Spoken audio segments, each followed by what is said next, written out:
Want to delete your Facebook page? Don't worry. In today's video, I'll show you how to delete your Facebook page.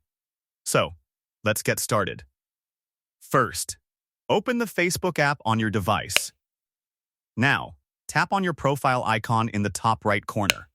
After that, tap on the drop-down arrow and select the page you want to delete.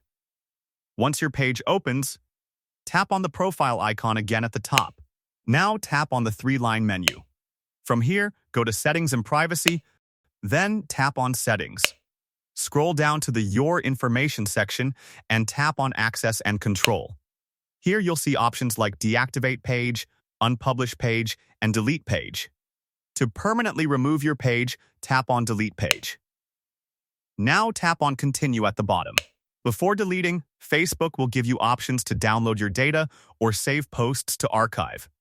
If you want to keep anything, select those options. After that, tap on Continue again. Now, enter your Facebook password to confirm. Finally, tap on Delete Page. And that's it.